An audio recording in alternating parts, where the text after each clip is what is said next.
Amati mbizi mumanyi bakaita chikasajja akerinya nokawa audience bakayitani kunga bonabeeranga abantu bajja wano nga tebalina ideas ate ne baagala okutyobuula kasajja kaali awo kugira ebintu ebyekinaku nyambala ngato ya mitwalo 4 kate ya achievement kuye beera achievement nindaba mindset aliwo muwuliriza ali so tribal Banyarwanda omukiteke era nengamba uno musajja abaana bene UP bwe batyo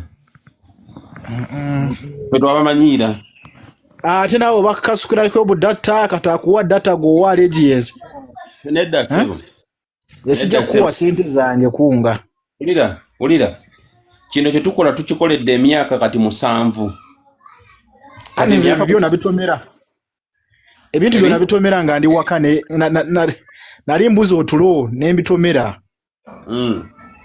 nali sibitegeera nsimanyi waliwo ne kunga simanyi kunga nali manyi ya chairman Nyanzi yange kitegeera nali manyi eno invasion ya chairman Nyanzi kitegeera kubanga yali akulira kunga simanyi kunga Uganda something like that sebe yo yange mugama wange si ya chairman Nyanzi naye kyenkugamba it is better people to stick on ideas naye nze bwe nzija wano ate waliwo n'akawala bakayita saved nga kajerega kavuma abantu wano katabula omusajja oli parliament gwe nobeera yeyo mukamoli wekwese anti beera nkwasaganya ebintu bingi nnyo tolekemu naawe ffe tukwasaganya ebintu bingi when you're moderating moderate embeera nga bweyimiridde mu ggwanga Uganda ogirabye ate embeera eriyata mu Uganda I have always told you that these are the things you must anticipate. We are in a transitional period. We're in a transitional era. Waliwo n'abagenda okufa.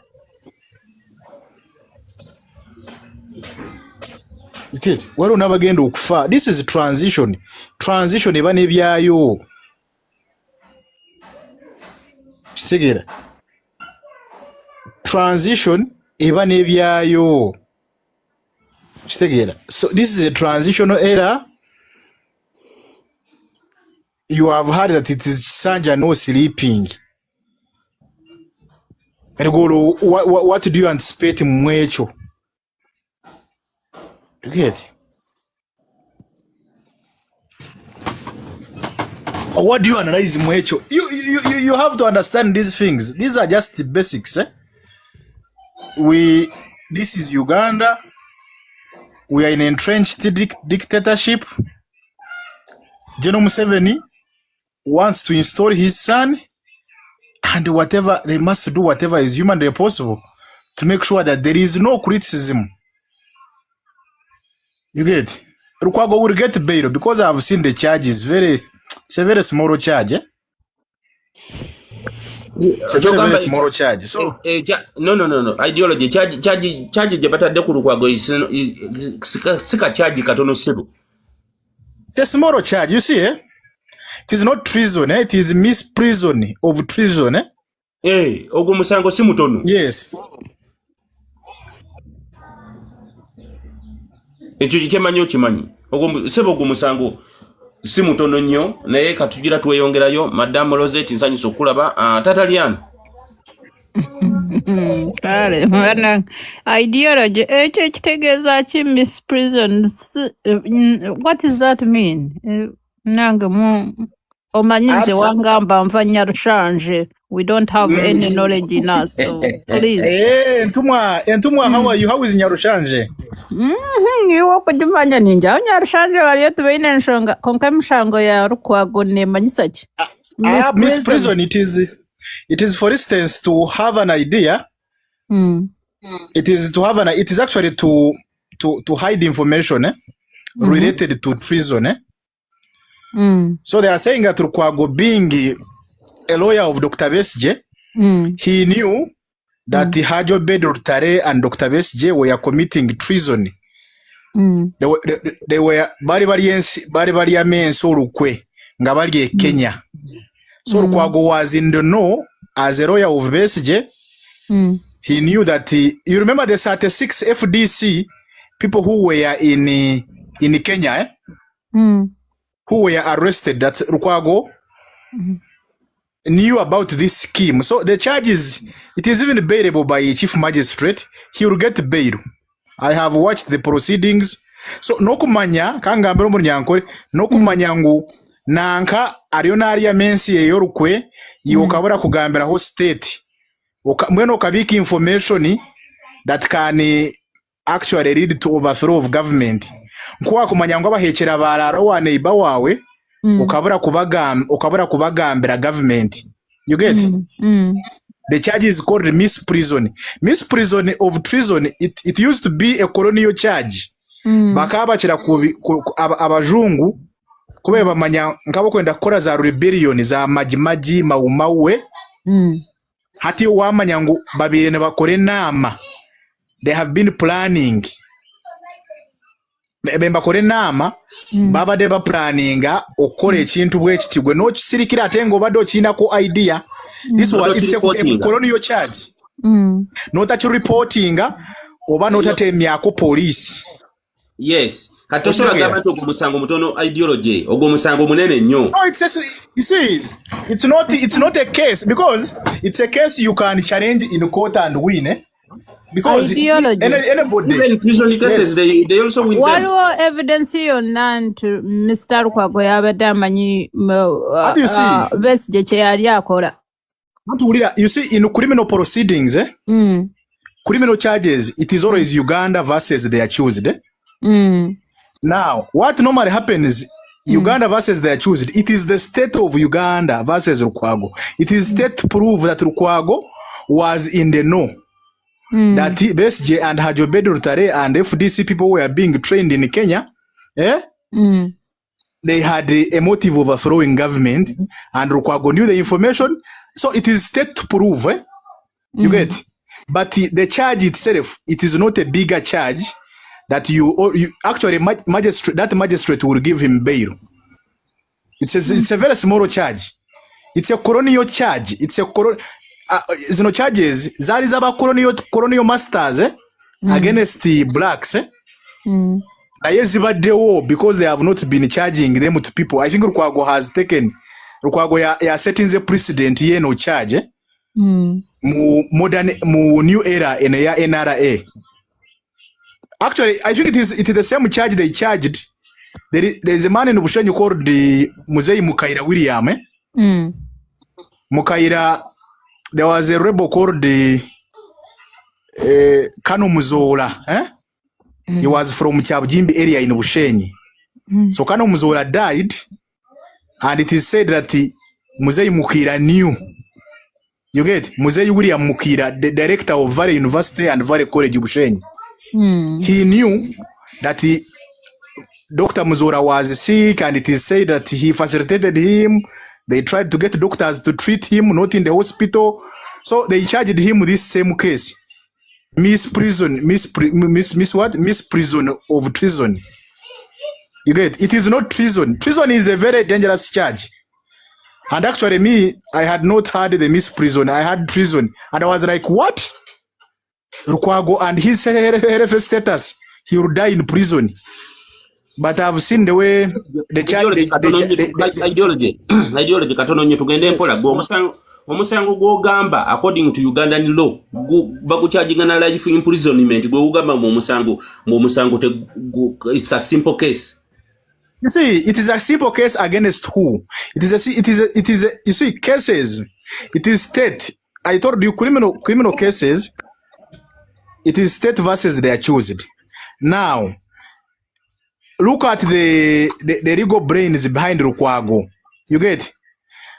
and Lukwago as a human being against this Lukwago as in Lukwago as in Lukwago, the person of Lukwago against this charge, it is minor. State cannot prove him. State has to do because you have to know, you have to be in my mind to know that I knew about Orukwe, Nestaropa. It is none of my business. You get? So it is why I say it is a small charge, because charges that are bearable by magistrate court, they are simple charges. They are small charges, and I can confirm on Tuesday they are going to look at the sureties. Then the state will, the magistrate may adjourn, or he may adjourn. He may actually do a step. He may adjourn for almost like 6 hours or 2 hours, and then in the after, because the matter will be scheduled at 10. So which means Lukwago by 5 he would be out.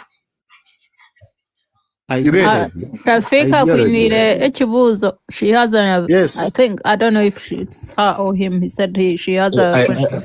Aidoje nzinage nja kubuuza nga kunga bwakubuuziza nti omusango ogamba ogw'omutono tulabyeko emisango nga mitono nnyo nga gyadi bavunaana abantu ab'ebujawulo mu Uganda okubba essaati ne babaleetanga omusango gwakweyimirira ne babazaayo gwe otuwa accountability ki nti nno by 5 wajja kuba wabweru on Monday ate n'ekirala you see no just kubuuza ndyoke nsirike nti obviously n'omusango gwe bakyajinze Lukwago nti yamanyako ku Lukwe tugambe nti ne baloya abawolereza tugezenga okero nabo baliko bamanyiko ku Lukwe nti n'okero agenda kutta abaana b'essomero ne yanzi.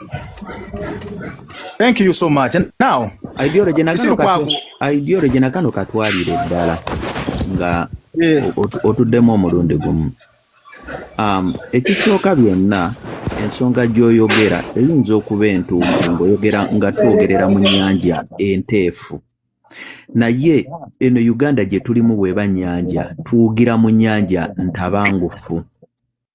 Mwe muli amagye agajja ne gasalako ewaka w'omuntu ne basala sseŋŋenge ne bayingira ne bawamba omuntu ne bamutwala, CDF n'avaayo n'agamba oyo omugwagwa nze mulina ngenda kukola bino. Ye ggwanga lye twogereramu. Twongere okutapinga ku screen, twogeremu okutapinga screen Derek katono nnyo, twongere okutapinga ku screen Derek maliriza tufune okunyonyoligana okwenjawulo.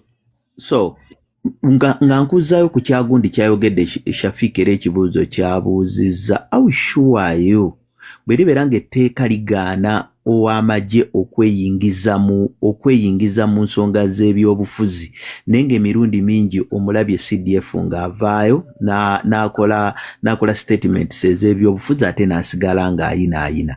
Kati gw'ogamba otya nti ogwo omusango omutono nti era tube n'assurance nti Lukwago agenda kufuna beyiro. Anti Ulira, thank you so much. Now me I want to tell you that nkugambye nga ntandika n'engamba we are in a transitional period. We're in a transitional season. Ujja kulaba reshuffles, ujja kulaba abantu nga babasiba, ujja kulaba state against opposition like never before. The reason why Lukwago was arrested is that Lukwago, the real reason why Lukwago was arrested was that Lukwago, he was supposed to summon CDF to come to court kumusango gwe bamulopa. Lukwago see issuing a summons. The summons were issued by Justice Baguma. You get? So cut now, how do you counter? Hold on, please. So they captured him for a different case. Now they have put him in court for a different case, or it's the same case? I don't understand. As you see, Lukwago Lukwago has a case. Actually, CDF has a case to answer before High Court. CDF yawayiriza Dr. yali threatening obulamu bwa Dr. Besigye. So Lukwago bateeka ya application mu court. Ne bagamba the court cannot continue on the matter of Besigye nga CDF taze mu court kunyonyola. Kanao the muhozi that I know and his ego, he would see that as kamanyiro. He would want now to countermeasure that aggressiveness. That mwebani avansa moninga. It is impunity at play and politics. Now what he will do to show that excessive power that I can only be summoned by Muzei, not these. You remember when a committee of parliament invited him. So now Muhoozi will retaliate by arresting Lukwago, put him in the basement. Me, I knew Lukwago would not even spend 1 week, could not even spend 3 days in basement. Put him in a basement, but you cannot detain him more because pressure would be very much. That Lukwago is a lawyer of the incarcerated opposition leader, Dr. Besigye, who is on trial for almost 2 years now. Now, this is a lawyer. You get? That's why this is a lawyer litigating on behalf of Dr. Besigye. You get? So now, you would have to get him, put him in your basement. After putting him in your basement, then now, surrender him to court, to police. Then the police now will look at which charge do we press on Lukwago. Misprisioning. Which seems to be fabricated because those are it is state. You see, you have to understand that government can act illegal. Government can act in there is no person who is bigger than the government, than a state. A state can plant a gun in your house, open charges on you, prosecute you, take you to court, and then send you to their prisons. That's how big a state is. Every state or Ugandan state? No, every state that wants to keep power. I told you we are in a transition. Now, how do you deal with this? You get Lukwago. When you get him, it is criticism because international media everywhere. The lawyer of Dr. Besigye arrested by CDF. Now, CDF by protocol, he is number 28. You get? He's not supposed to interfere with politics. You get? He's supposed to keep in control of the army and also to develop the army and you get and give command at that level. So now what happens here is ideology. A quick one. In your analysis, since you're being legal, that account of Twitter is not owned by Muhoozi, or you do not have evidence that it is run by him, do you? As you see, my brother, me, I don't want to go in gymnastics because if I want to discuss gymnastics, I can discuss them. Me, I'm telling you. You're discussing legality here, but you're misleading us, the listeners, because if you cannot prove that that is his account. You see, me, I'm an ideology and I'm a realist. You see, why Lukwago was arrested? It was to sabotage. It was to sabotage the case, which is in court against the CDF. Simple logic. Because there is no way how Lukwago can eat service, call affidavit of service after serving an individual in a prison or prison. Now Lukwago, the legal team has been shifted to first get the freedom of Lukwago. Not Besigye now.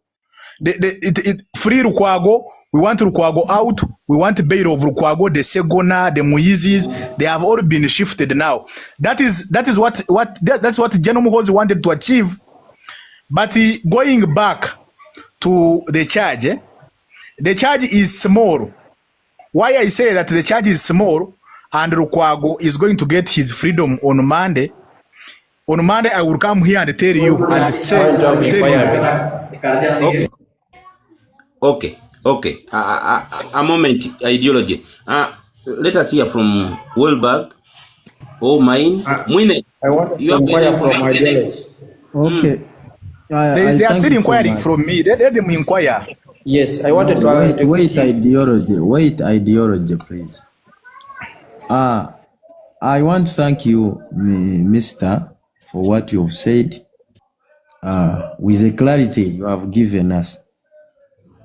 We appreciate that you have dug deeper than what we didn't know. So twebaza nnyo kati omusajja yonga. Thank you so much. Then there is another thing I used to say, that we are in a captured state whereby it is run by few of us or few people. You can't speak of illegality when you have found Lukwago in a dungeon, in somewhere like in someone's home. You cannot speak illegality where you can find someone is tied the cantuntunu. You cannot. And I have wondered, for those who are trying Lukwago in Ichira Magistrate Court, I don't think that they are thinking. You cannot get somebody who has been abducted and you drag him in the court. That is not illegal. So that's why we always tell you that these things should happen more than this. Chetwetaga nti buli lunaku at least babeere bawambayo abantu nga ba Lukwago nga 10 then babakole bwe batyo. Fe chetwetaga is what we need, because bwe kinaaba tekibadde rampant ne kibeerawo, we will not have our country in our hands. Kubanga I didn't understand that. Point of correction. Yes. No correction here. But what the tufunya abantu nga Mulindwa, point of correction around. No. Mulindwa, order, please. Tell me, give point of correction. So Mulindwa is like they should arrest each and everybody in the country who comes up with his or her own issue, or say that means that the country will not be effectively run. Okay. Otherwise, no, please. What I mean, what I'm trying to emphasize here, let these people be abducted all over the country. Webasanga meya w'ekira bamukwate, webasanga owaluwa bamukwate, buli gwe banaatebereza bamukwate, bamutwale mu safe house, bamutulugunye, awo ensiru egenda okuzuukuka. My dear, you are going off the road. Yes. My brother, you are just bitter, eh? My brother, where the bag, eh? Bit, and it is bad, eh?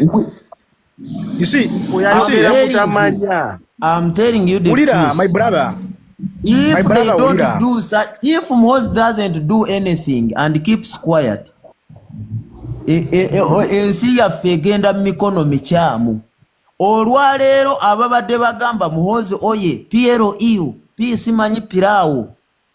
I want you to see what piraawo you are going to eat. You see what I mean? Abakwate abakube Mukkomera tumanye omutima gwe nti mubi. Then twerwaneko lumunga tutegedde nti omuntu gwe tulwanyisa is a monster. Where bag, eh? Don't be emotional, eh? We all wish well for Uganda. We condemn what has happened to Lukwago. But nze kyengamba nti Lukwago finally eri mu dungeon yavuddeyo. He is now in a gazetted prison. He's at Machishoni Bay. Family can access him. Prison authorities bamulina. Ideology. I want to ask you a question. You see how the process Lukwago has been arrested, and you see how the courts of law have been welcoming Lukwago to being judged. You think it is normal? My brother. Is that normal?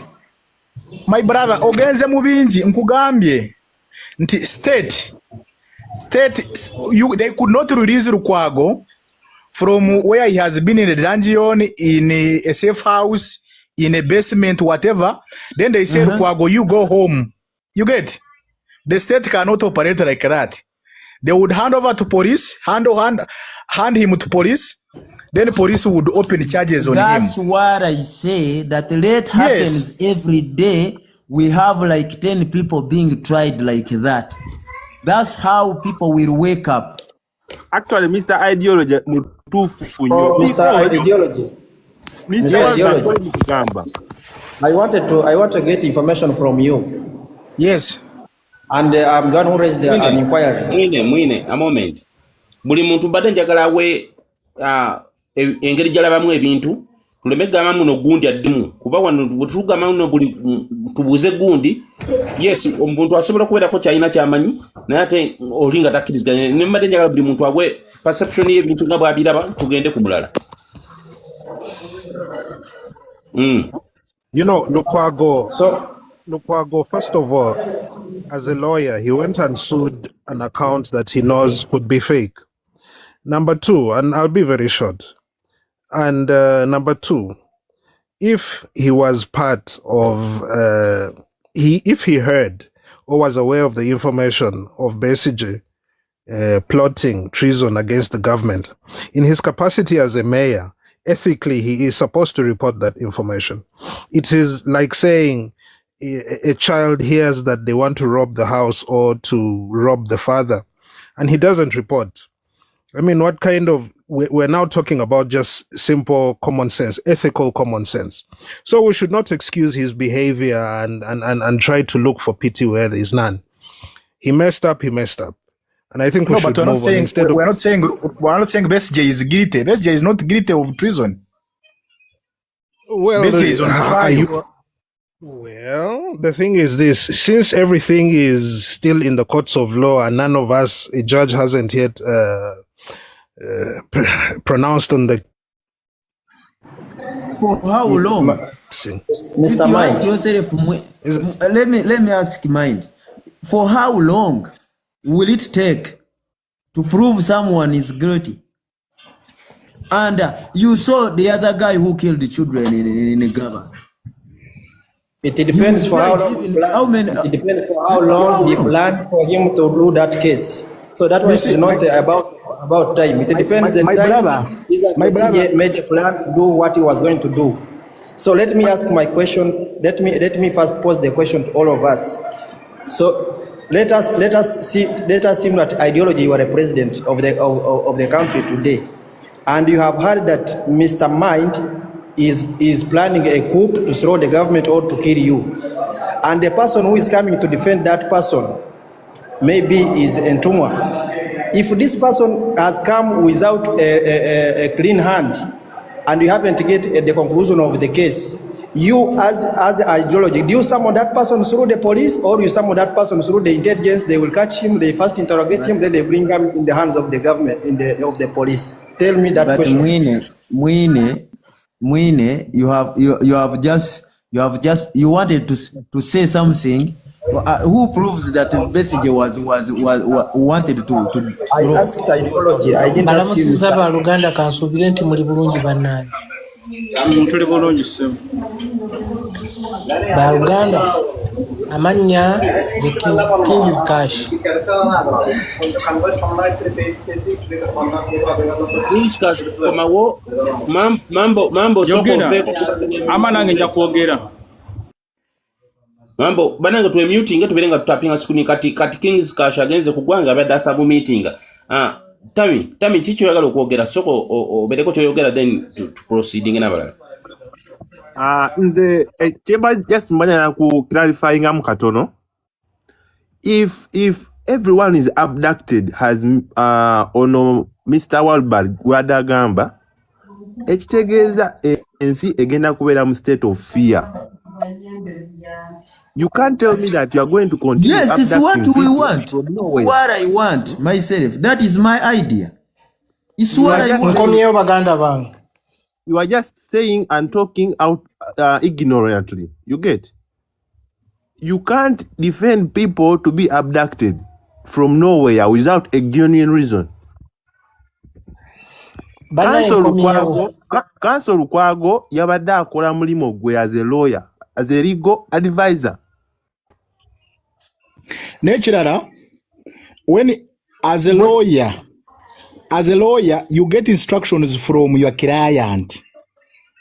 Now, if I am instructed to banaye kambabulire njagala munkwate bulungi era mumpulirize bulungi saagala munkootinge bubi buli muntu ayina endowooza ye, buli muntu ayina ennengera gy'alengeramu tuberenga ku tapping ebyobufuzi. screen. Kings genda maaso tuberenga ku tapping screen bana. Ye, buli muntu abenga ayinamu ennengera gy'alengera ebyobufuzi. Lukwago nze ennengera yange ey'obufuzi Nuupu yagudde. Lukwago oyo agenda kujja nga azze kukola, bali mu kukola opposition mpya. Muyinza okukyagala oba obutakyagala, abavuma ne banvuma, naye omuntu ng'okkiriziganya gwe linda abo bali mu kunoonya sympathy. Based on which factor? Which factors are you based on? Siina gwe navumye. Siina gwe navumye. King. Toyogambye nti babakwate. Platform y'abanno kutandika kuvuma. Please. Ono embate eno mugijjeko. Toyonoona platform y'abanno kutandika kuvaako nze kanzeeko enembaata byeyogera tebitegeera. No. Somebody is a danger. Ani gw'oyita embaata? Nedda ebintu ebitwala too personal, Mr. Walberg. Omusajja abadde ne submission Kings amale okugusa ensonga ye. Kings genda maaso. Nze mpuliriza siina gwe nnalumbye era nsoose na kwetonda buli muntu ng'awuliriza. Siina gwe nnaavumye. Nuupu yagudde. Omuntu akyagala oba oyagala kiwuli oba toyagala kiwuli ekyo nkyogedde. Omuntu aba ffe Katonda yatutonda nga tuliko okulengerera ewala. Bano abasajja bali mu kukola opposition ndala. Kati tunuulira ono Lukwago bali mu kunoonya sympathy kuba kati Lukwago yabadde aweddeko nga tagenda kuddamu kuwulikika oba oyagala oba toyagala.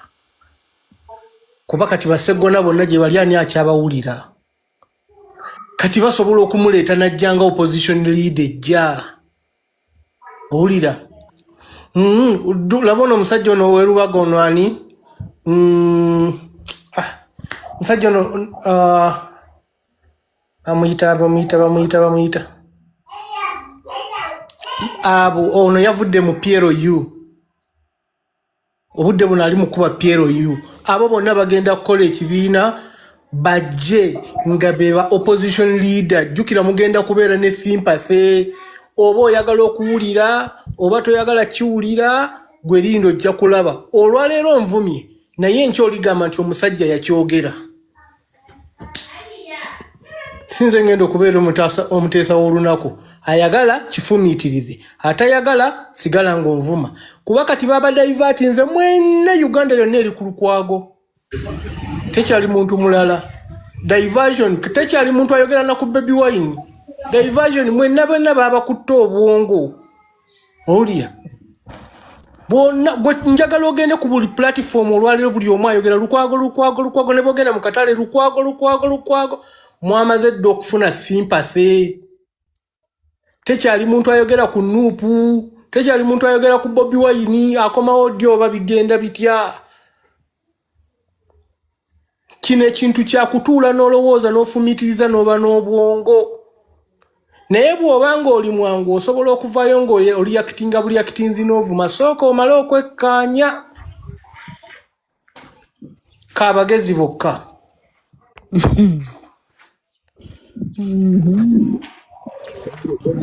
Ebintu wabye madamu Entuma. Mbadde mwine Kalu bambirinda ko omukyalo namala okola ye atuwe reaction ye ku kigenda mu ggwanga maaso tubenga tutapinga screen madamu Entuma boyina omuzinda. Mbadde mbuuza aga Katonda mu ggulu kati kitutte ebbanga ky'okulaba nti Lukwago yabadde accomplice wa Besigye oba abadde amanyi Besigye bye yali akola. Ndowooza all these 2 years they've been collecting evidence and all that. Couldn't they pick out all that Lukwago was behind all this, was collaborating with Besigye, knowing what he was doing?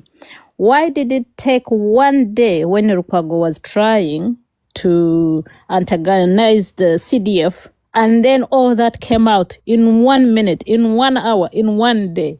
How did it happen? I don't understand the legal process of Uganda. All this time, we've been trying to say, Besigye, where's the evidence? We are collecting evidence. It hasn't been proven guilty or not guilty. So I'm sure in Ugandan courts, in Ugandan laws, there's enough evidence which can allow Besigye to be in court or in prison. So how come this part was left out, that Lukwago knew what he was doing? But in the midst of Lukwago saying, you know what, this has been a fabrication, I'm on CDF head, I'm going to have to open my case and summon him and this and this. He has answers, he has questions to answer. And then all of a sudden there's a new charge. And again, okay, Lukwago has been taken to court now. Now there's a new charge. So how many cases, or how Sangweni Meka Lukwago Jayakoze, which one is real, which one is fabricated, which one is made up, which one is coming, and which one has gone? Yes. Okay, Madam Rosette, in Africa genda kuddamu naye nga ngendo kuddamu tosobola kumanya misango emeka muntu gy'alina okuleka nga bamaze okumukwata. Kati nja ekyo mind yakiddemu kubanga obwedera ya open your mind. No, aiding and abetting. If you sit with the thief in the committing of a crime, even if you didn't commit the crime yourself, you hide the thief, for example, you hide his goods, you are arrested for aiding and abetting. So why isn't Tayewa arrested? Or why isn't both arrested? Because they also stole iron sheets.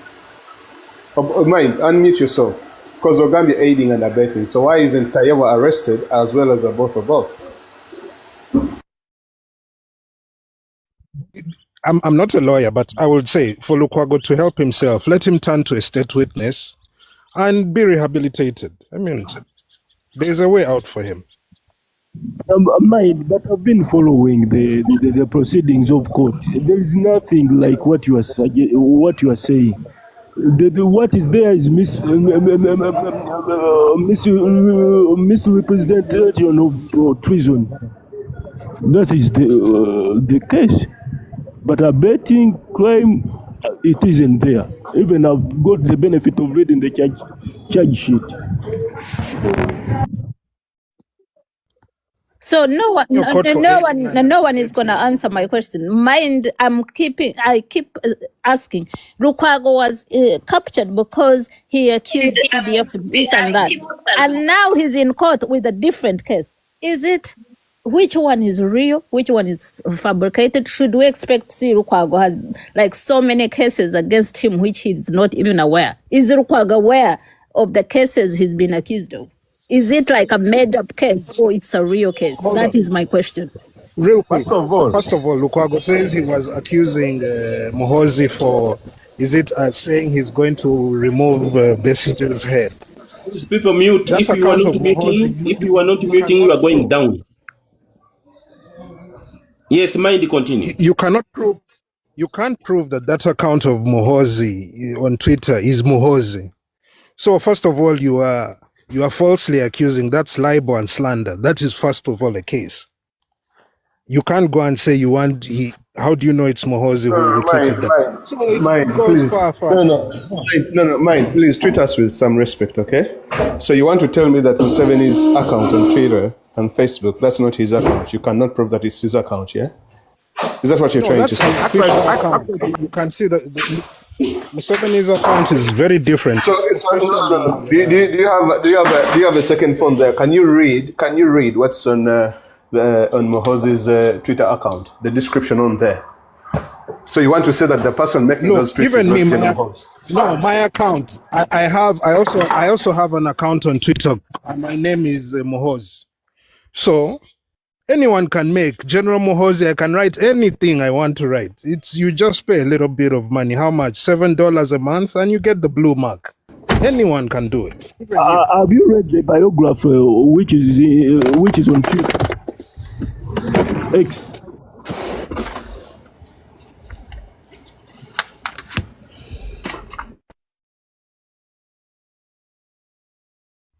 Yes, I have. I mean, my point is that even you can open a Twitter account and make it look like the one of Muhoozi. To the best of your knowledge, whatever you want to anyone being hunted for misrepresentation of the CDF. People like mind. What are we discussing here? We are discussing things which were in court, but not things which are on Twitter, right? Yes. So why are you now bringing the Twitter stuff, Moses stuff? We should go with what is represented in the court. Why do we waste our time on the Twitter, which is irrelevant?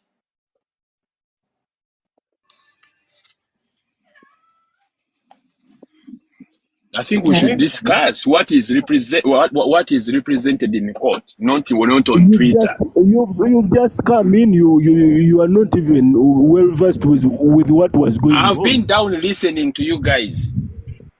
So you don't know how it came in. Oh, I've seen people saying that people were saying that how many charges were mentioned to Lukwago. Now you're bringing in Muhoozi's stuff.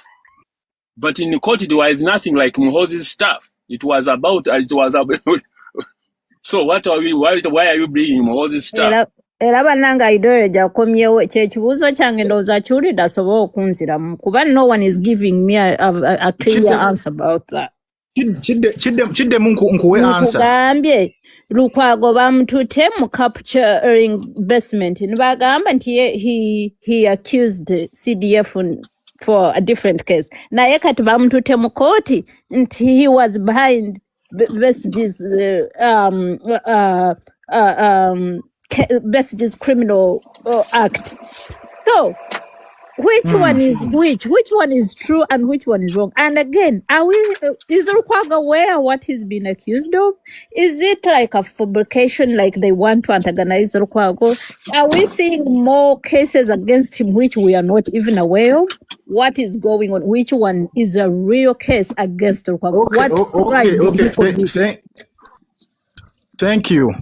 Lukwago has denied the charges against him. He has pleaded not guilty. Ideology, one more last thing I said. Ideology. Nkugambye msango gwa Besigye there were 2 years they've been gathering information and evidence and proof and all that. How come they never mentioned Lukwago in that process that he's been part of this? But the moment he raised the case about against the CDF, that's when they brought up this. I told you, in court, in a high court, there is an application filed by Dr. Besigye, who is a client of Lukwago. Lukwago acts on instructions of Dr. Besigye and Hajobed Rutare. You get? So, Lukwago filed an application with the lead counsel, Martha Wangeri Karua. So, the court issued criminal summons against the person of the CDF. You get? To appear in court. Now, CDF retaliated by arresting Lukwago. You get?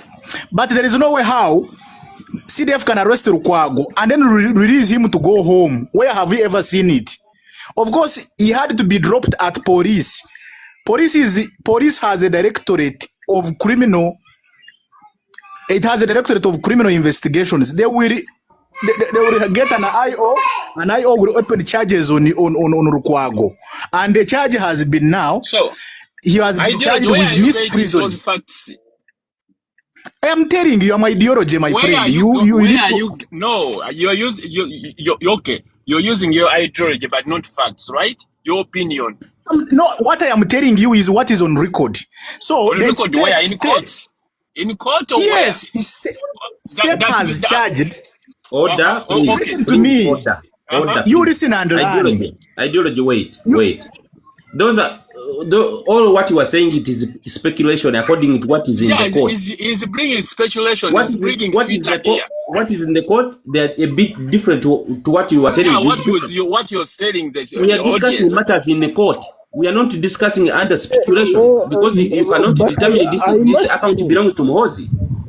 You listen to me. You listen to me now. I am telling you that what is in the court is a criminal charge.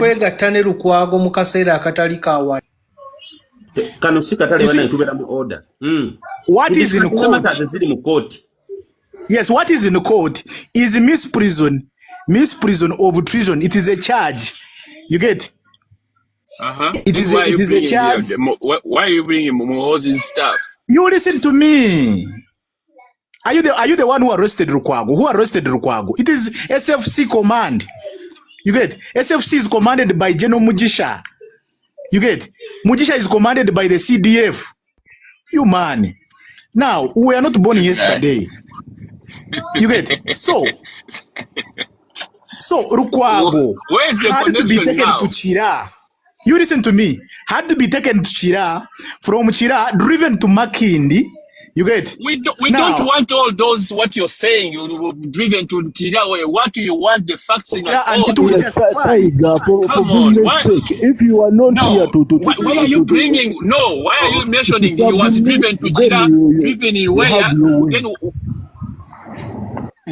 You listen to me, my brother. If you want to, intention is to interrupt us, then we are not getting what you are okay, saying. Great. Now, what I'm telling you, the charge against Lukwago, politically is a diversion. Because Lukwago is among the lead counsels of Dr. Besje. You get? We are thinking deep of the bigger picture. You get? Not this politics at play. Yeah, okay, you're thinking. We are deep thinking. Okay. Yes, we are deep thinking the bigger picture. Now, the charge against Lukwago. Let me give you this information. But you are presenting as a fact. That's what I was saying. Ideology. Let me give you this information. Ideology. Let me give you this information. It's very useful. I got the benefit of reading the prosecution's case against Dr. Besige. When you read it critically, there are several other people included in those charges. They are talking about Semujunganda, they are talking about Charles Rwamushana, they are talking about Wan Rutale, and many others. They are included. So even Lukwago was also inclusive in that case. But only that they had not arrested him, but in their case, according to the documents I got, he was also inclusive. Listen, stop noise. Thank you, great. Now, what I'm telling you, I told you we are in a transitional period. You should have that in mind, that we are in transition at play. Now, when you have transition at play, you will have what we call trumped charges against opposition politicians. You get?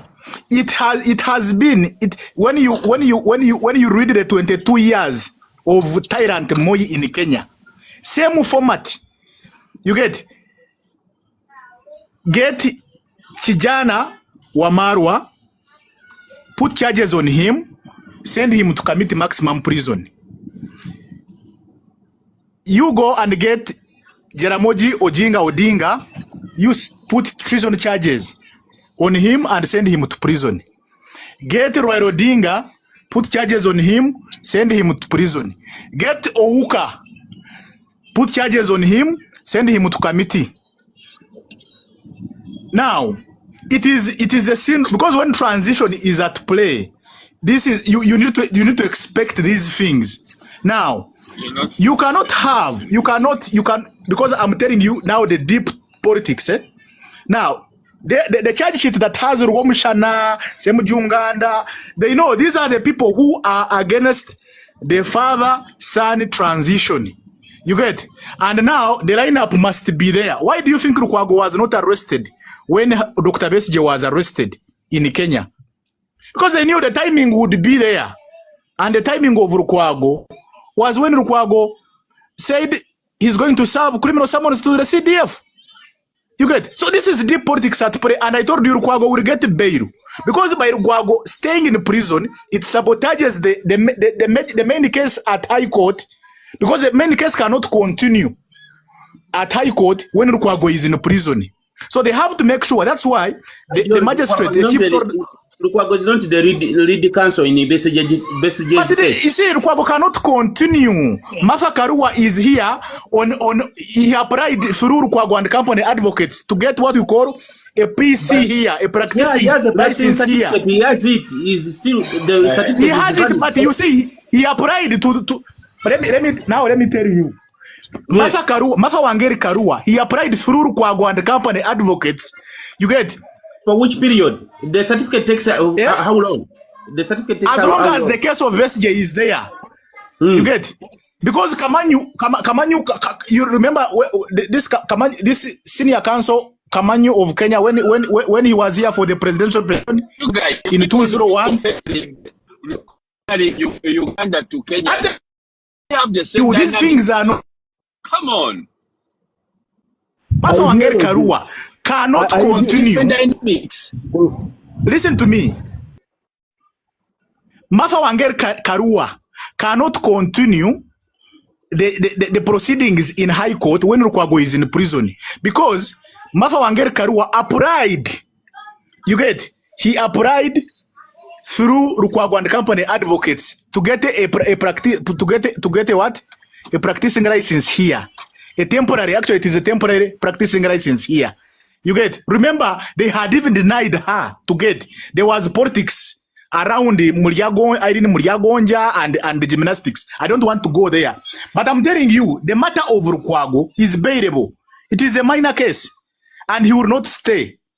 You get? He will not stay. Me, when I saw General Muhozi writing on X. No. Ideology, how sure are you that they are going to release Lukwago out? Why on Monday Lukwago will be out. Because you see, once you detain Lukwago, you are sabotaging the law at play in high what? You are deliberately. You are deliberately. Mr. Ideology. Yogera, can cancel Yogera.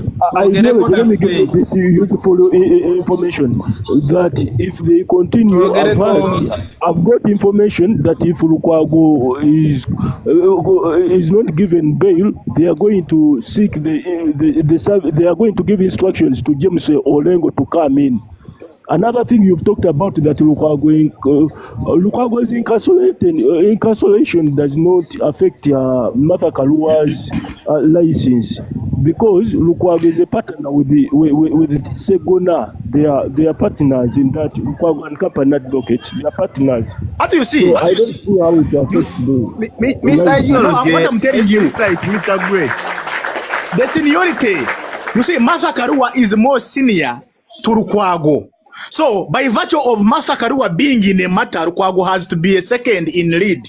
But in a matter whereby Martha Karua applied his license here through Lukwago and company advocates, you get? The Martha Karua, Martha Karua cannot proceed. Ideology. He cannot proceed when his partner is inside. Ideology. Ideology, understand here. Because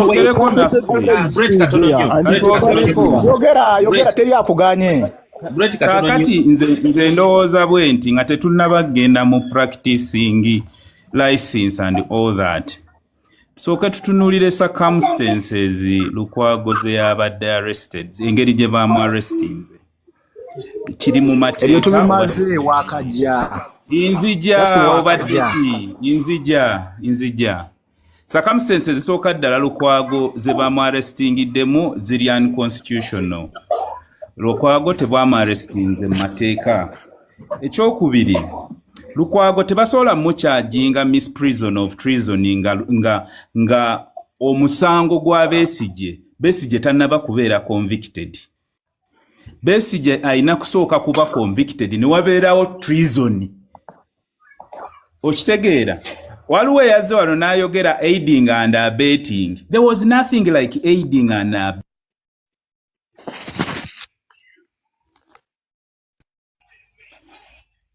Now,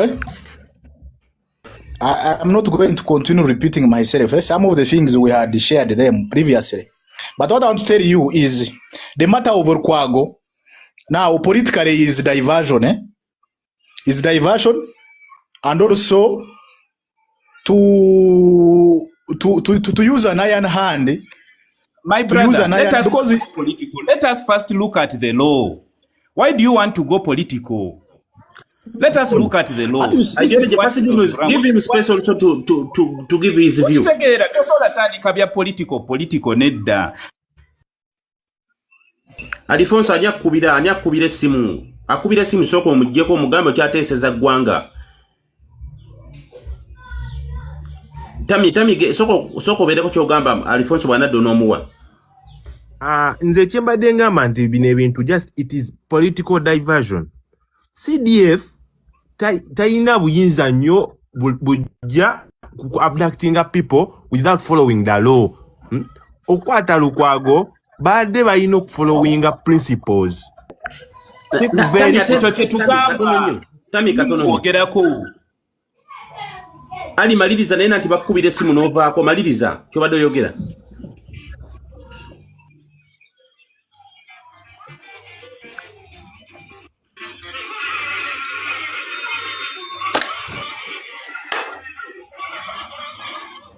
Tami yogera ali taliiko. Nze mbadde njagala kwogera mu mpulira.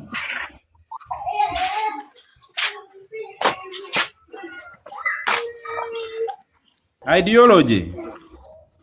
Yes.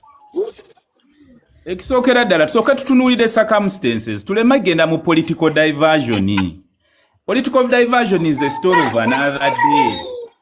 Let us look at the law. See, you guys, Yeah?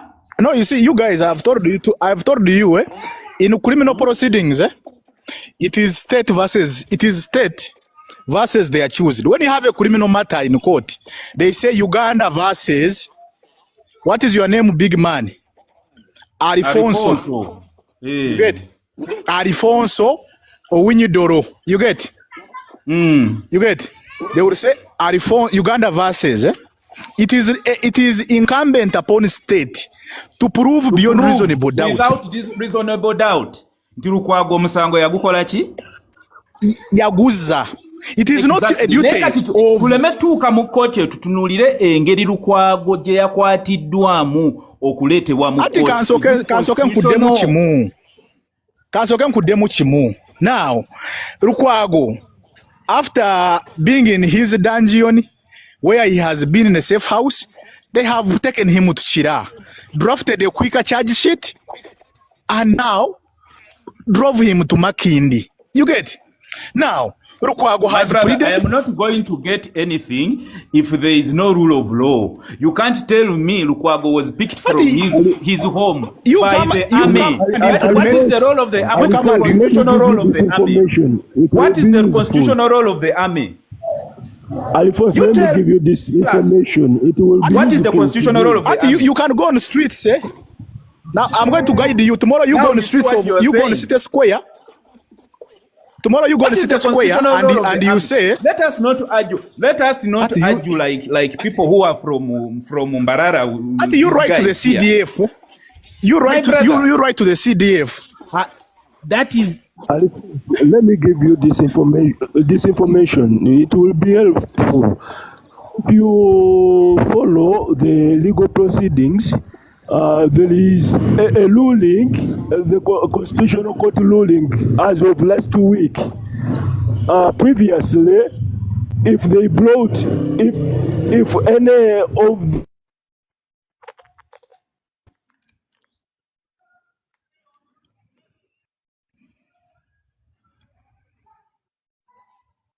needed to first give precedent to the human rights abuse question. Now, as of last week, that was overturned by justices of the Constitutional Court. So now, human rights, whatever, they don't now matter because it was quashed by the Constitutional Court. So you cannot raise it. Previously, if you raised the human rights matter before a judge, you could address it before even he addresses the main case. But as of now, as of last week, the ruling is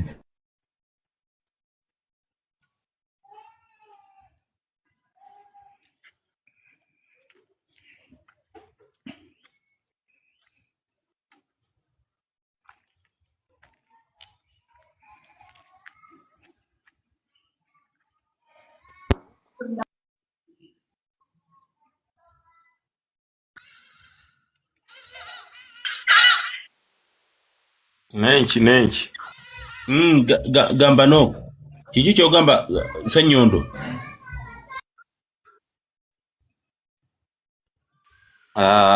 Abantu ebintu bino bajja kubitunuulira mu ngeri nnyingi buli omu abiraba bubwe. Naye nze kyenzikiriza kiri kimu, eggwanga ddobonkamu.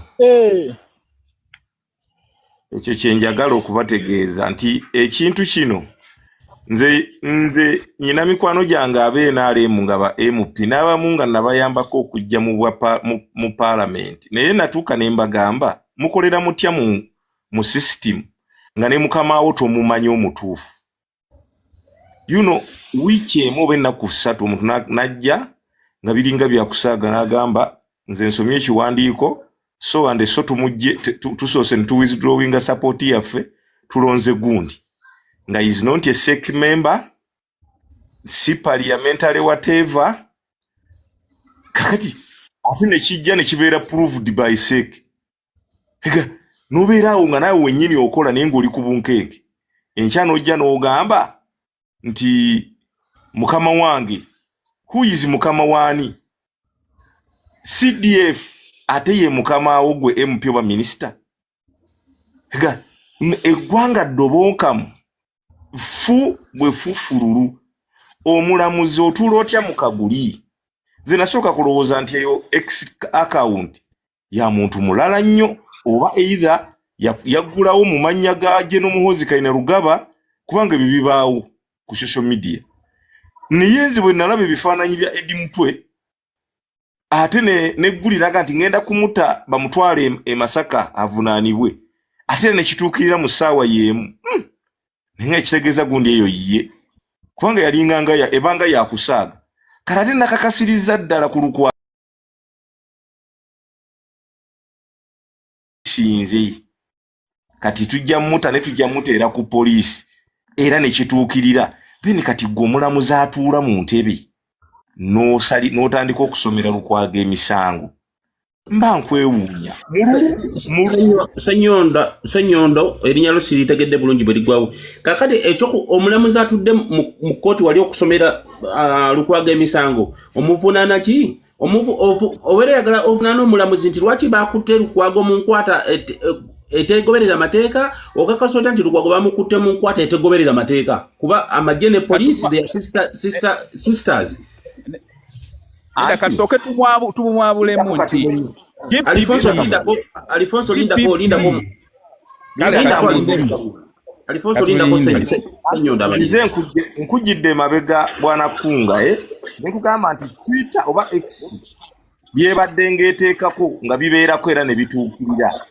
Akati gwe poliisi bw'oleeta omuntu mu mateeka asooka kwewozaako enkwata gye baamukwata n'alaga violation gye baamukolako omulamuzi ebyo byennyini bimuleetera okugamba nti oyo omuntu agawanidde era sigenda musomera. Bwe kiba bwekityo kubanga bizze bibaawo baleeta Eddie Mutwe nga awenyera ng'omulamuzi talina musomera na misanga alina mutabukira etteeka bwe ligamba oba omugamba nti agenda ajjanjabibwa. Niyo abalamuzi batuula mu ntebe ne basigala nga basala bawosoma emisango. In fact essaawa zino singa abalamuzi ekitongole kyonna ekiramuzi judiciary yeetaaga kwekandagga, law society yeetaaga kwekandagga. In fact ne parliamenti yennyini ku kyagituukako baagiwamba nga tetegedde nayo yeetaaga kwekandagga. Ate mbategeeza nti eggwanga lino okutereera ng'ezo gundi ezo sectors zimaze okuvaayo nazo ne ziraba obubi obuliwo awo tujja okutereeza eggwanga bwe zinaaba tezirabye nga zikyalwanira okulya omulugube n'obuteerekereza. Omanyi obugagga buva ku mutima tebuva ku bintu by'okuŋŋaanyiza. Naye abasajja abo si bagagga mu mitima baagala obulimo naye nga tamanyi nti n'enkya bagenda kamusuuza. Ekiri ku Lukwago n'abalala kijja tuuka ku bangi singa tunaaba tebavuddeyo abo abayina amaloboozi amanene ne baboggola n'ebikolwa. Nze kyendowooza nze siri munnamateeka. Siri munnamateeka kyembadde ndowooza nti DPP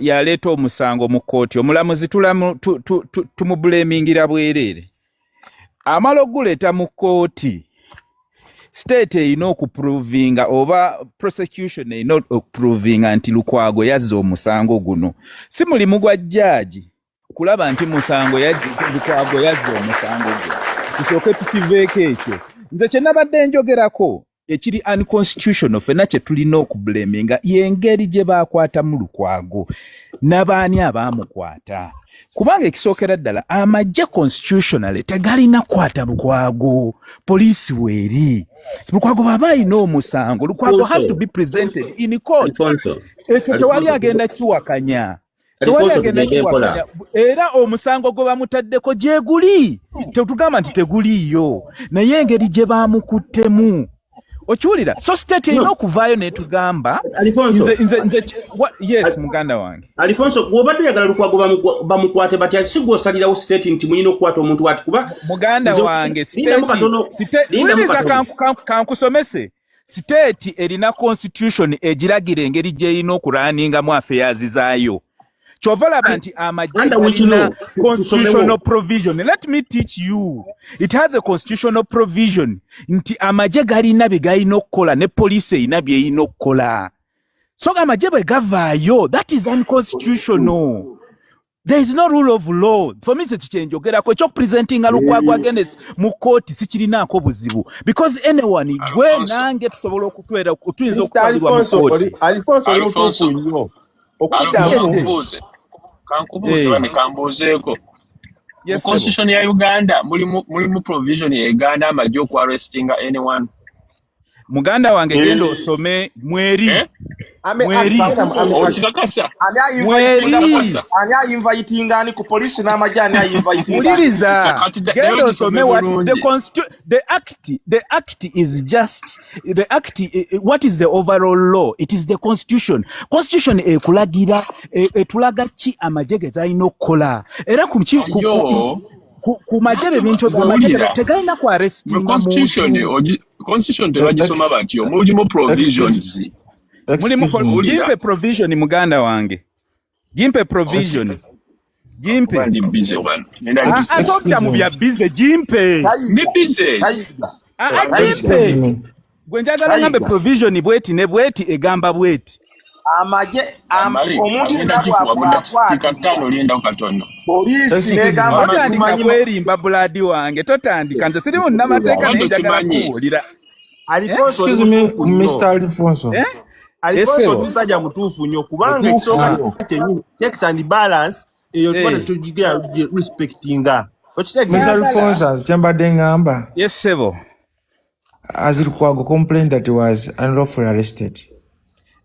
That's one. Two, do you have proof that it was the army that arrested Lukwago? Don't we have videos everywhere? It's in all over your uniform. Your security. Don't we? No, my brother. Between you and me, you know how the army dresses. We have evidence. It's not about what was the uniform that was put on. It's about the status of a person. My brother. The army has a designated uniform.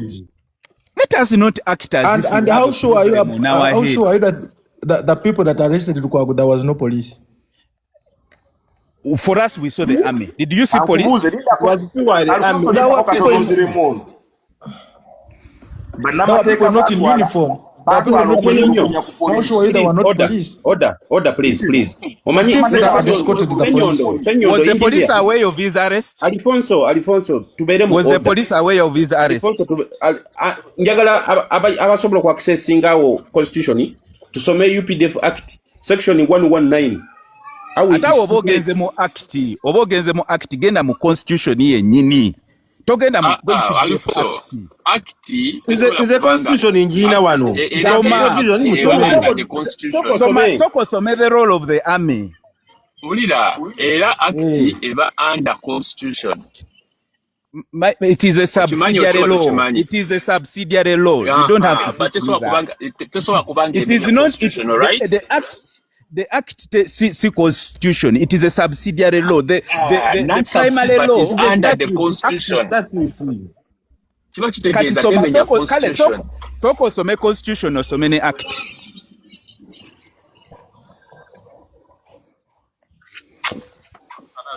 So my article osome ne section.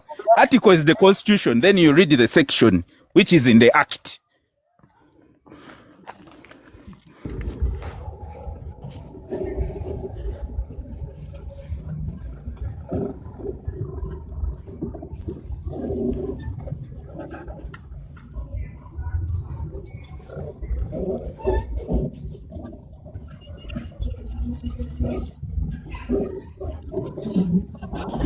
Nga proceeding about to akebera one.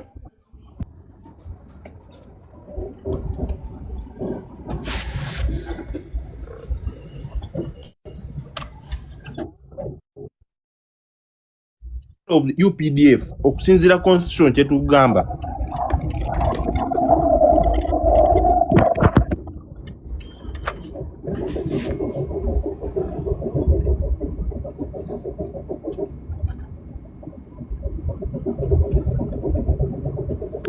Katero embero jogera kochi ku misango gye basomedde Lukwago so tuve ku bino mbwate abamukute bakoze biki omulabuza byokukwata yabeera tabimanyi yakusomera kiki kyayina kukusomera awo tuli timukulu okimanyi tunoda judicial independence losing the value.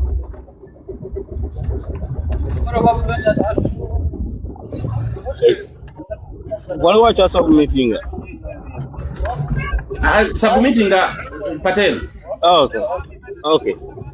Kasi mbale nyaga soke twebuuze bannange ffenna abaagala eggwanga lyaffe emisango gye basomedde mwami Lukwago nga tetunaba kugitunuulira tusooke okumanye baagisomye in which criteria baagisomedde muntu ali mu kaliba ki and what was the cause or the reason why baagimusomedde.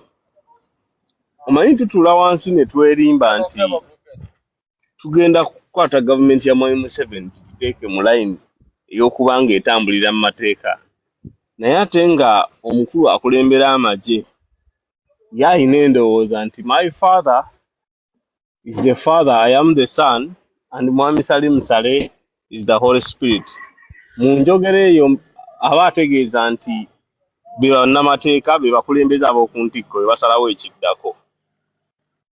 Sagala ffenna twelabire nga tolina kusomera Mwami Besigye emisango gino gyempita emipaatiko egy'ekikumbaavu nti baagisomerako ne munnamateeka wa Kizza Besigye omwami oyo Munyankole muyitani erinnya lye oba yali Mutoro oba Munyankole ne bamusiba n'okumusiba because of defying to the court being uncomprehending oba ununderstanding. Naye tusooke tumanye nti Mwami Lukwago yani njagala tusooke tumanye Mwami Lukwago is a lawyer, he knows all the laws. Reason yeri ki kumusomera kugezaako kusomera mwami Muhoozi wayina okugwa obuvunaanyizibwa bwe buli ki and when is he out of the law. Lwakuba Mwami Muhoozi yakkiriza nti ali waggulu w'amateeka nze siwa discussinga mwami lwaki embeera eno siwa discussinga nga bw'oyagala kunga discussinga matters in a court tetuli ku speculation kuba n'omulamuzi wabadde abisoma tatuliyebwa atwala summons biki propaganda tuve ku propaganda tudiscussinge enziri paito kati kankuwe kino kunga nze ndiscussinga nnyo ebintu byange nga nsose n'embeesinga ku ki ekyabaddewo. Right now state y'eggwanga lyaffe gye tulimu tewali muntu akulembera ggwanga nga Mwami Muhoozi ne Museveni nga kiboogera si kyekisalawo. Nze sisobola kudiscussinga kooti kyesazeewo ng'eyina omukono ogwa waggulu esooka okuwuliriza nti agambye erina gw'esooka okuwulira. You cannot tell me to discuss what not discussing ono agitumye.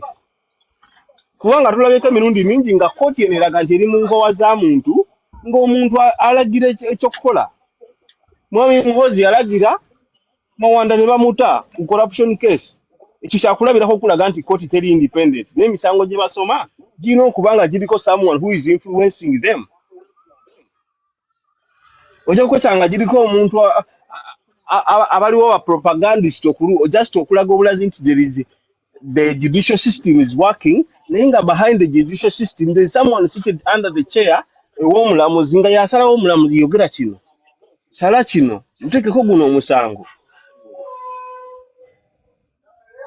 Ngojeko prison case gundi political cases ezivunanibwa abantu abalala nsi ki ekola ebintu nga bino.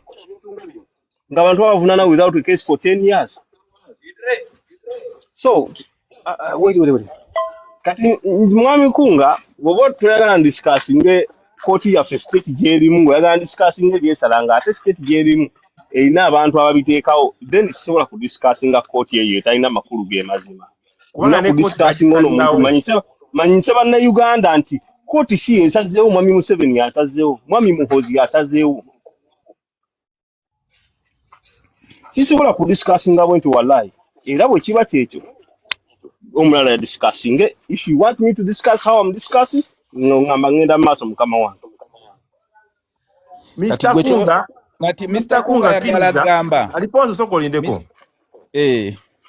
njagala Mr. Kunga ategere ntino court system ya Uganda right now teri independent That's what I'm saying. Na yate Kunga yagala to discussing the court ebiriwo kuzabuza temateeka constitution article 128 etugamba ntino court system erina okubeera independent teri muntu alina gisalirawo naye tuli mu kulaba ntino mwami Muhoozi ali mu kulagira ekyokukola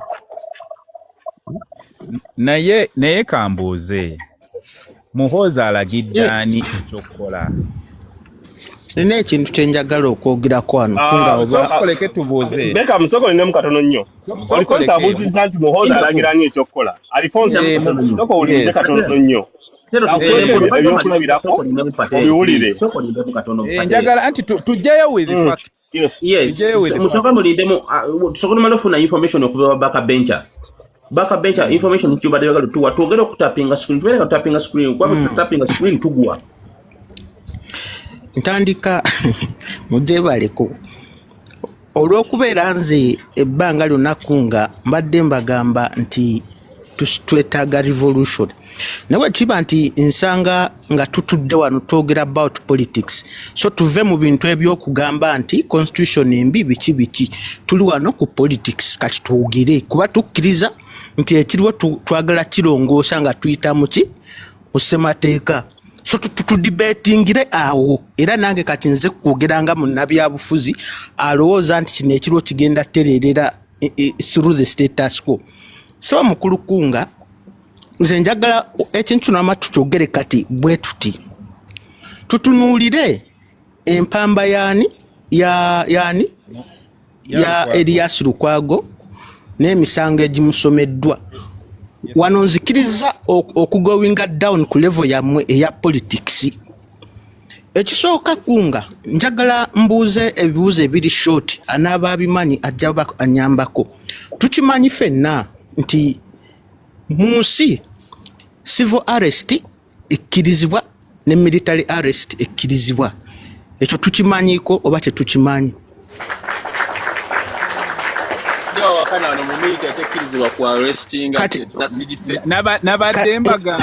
Nabadde mbagamba tusome constitution egamba ki. Tugende mpola mukama wange soka ulirize mukama wange kwenda kuogera ogenda kuogera wetuli wano mpaka sawa nzikiriza nzenga munabyabufuzi ku level kwe mwagala tubeere eva ekirungi mukkiriza nti military ekkirizibwa ne civil gundi ekkirizibwa. Mbadde mu comment section wano nempulira omwami omusimanyi oba yavuddeko I think yabadde aina omukisa oba yabadde fortunate enough nti yalaba ku file eriko emisango ja Besigye n'agamba nti file twaliko actually yamenya amanya nga ne Lukwago yabaddeko. Kituufu Kunga? Kituufu kuba yamenye Lukwago yabadde Ureti yakyogedde nete tinza papa santi byayogedde byabadde bituufu. Okay. People they are here now spreading propaganda. Genda maaso naye nga kyensubira yabaddeko. Yabaddeko okay. But even that tuina akakwate konna between Kizza Besigye and Erias Lukwago mu politics ngojeko ebyalooya waliwo akakwate between them between those two people enkolagana ebaddengawo yes or no? Thank you. Ekitegeeza it is inevitable that Besigye ne Lukwago basobola okuba nga bakolagana ku levels ezisukka ebyamateeka si bwe kiri. Now bweba fayiro wano saagala ojje onvume okole ki nzize ku level kwe mu debatingira bwe tuba kati twogera nti actually nti civil ne military bikkirizibwa tutunuulire file original file kwe baateeka Besigye. Eyo file sisuubira tugambe bw'oyogera ku kintu nti omuntu abadde ayagala okusuula gavumenti y'eggwanga eba military arrest oba civil arrest munziremu. Katuddemu kandi zibe short don't explain. Yes, ebeera military arrest. Now bweba military arrest kwe bakwatira mukulu Besigye ne charges bamuteekako nze charges oba ntuufu oba si ntuufu saagala bitunu sigenda mu ebyo njagala tunuulira process. Kati kitegeeza nti military arrest yali ekwatagana bulungi nnyo kweyo to the type of file eyateekebwako Besigye naye jjukira yaliko n'abalala atiraagi kitegeeza abayeekera abalala atiraagi be baali bakyanoonyerezaako ki intelligence. Kati kitegeeza bwemba nkuwadde eyo background okukwata kwa Lukwago tebamukutte nga civilian bamukutte nga accomplice mu buyeekera buli okuli ani Besigye. Kitegeeza nti CDF Muhoozi byonna bye yawandiise n'okukwata n'engeri gye bamukutte ogwo musango civil abantu abali civil ogwo musango gwate mulala si bwe kiri ogwo gwo musanga ate mulala. Wano nze confusion bwedda bwenjiraba mugasa emisango ebiri actually military arrest kubanga mnawulidde abantu bagamba era baddambiwulira nti amagye geetooloola ewuwe ne gabeerawo ebbanga lyonna naye singa ekintu ekyo musango kina si mukama waffe wangi musango kina kigwe tugasa nsaba onkwate bulungi nziremu nkunnyonnyole nkugamba nti bw'oba bakugambye fayiro ya Besigye kwe bamusibira yali ya treason kwagala kusuula government in most cases eyebeera military arrest naye ne bakugamba nti kwaliko others atiraagi era omwami yabadde wano n'amenya amanya sooka oleke mmalirize sooka owulize tucorrecting nga tonnabagenda mu maaso okoze okola ensobi. Lukwago bamutaddeko musango si gwe baateeka ku Besigye. Musango gwe bamutaddeko is misprision or treason. It is different from treason. It is a lower case. Kankunyo era nekyo olemye okitegeera okiremye okitegeera kankunyonyole misprision sibyawakana anti kati njagala kutegeeza kankubuuza ekibuuzo kino it does not mean that you had active participation. Alfonso kankubuuza ekibuuzo kino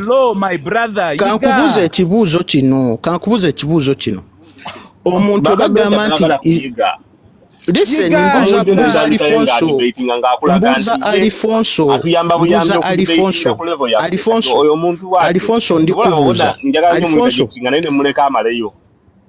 omuntu Alfonso mbuuza gwe omuntu bagamba nti is an accomplice mu kintu does it mean nti yakoze ekintu equatinga n'omuntu eyabadde primary suspect yakoze okugeza senga omuntu tugenda ne tukola ki ne tunyaga banka naye omuntu omulimu gwe nga yabaddewo just ku providinga information ku kintu ekyo okimanyi nti fayiro yabeerako n'ate tabeera ku level y'emu n'abaano abayingidde ne mundu okugyayo ssente ezo naye nga mu lukwe lwonna yabadde accomplice.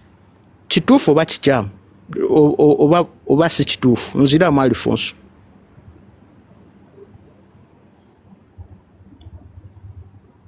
abali wano banziremu oba yetagala kunziramu abali wano munziremu ekabasumbye bw'ogamba complice balowooza nti ekyaji kye kimu no si kye kimu that is a yes kyekabasumbye accomplice yes kekabasumbuye tusobola okubeera mu musango gwe gumu naye nga buli omu yazanye different parts of different magnitudes zisebo ekyo kyo tukkiriza soko nziremu obuzutu gwe todda mu byange ekyo kyo kikkiriza sigenda kukkiriza kitali kitu badde nkusaba okuwulirizeeko nange owulirize kye nkugamba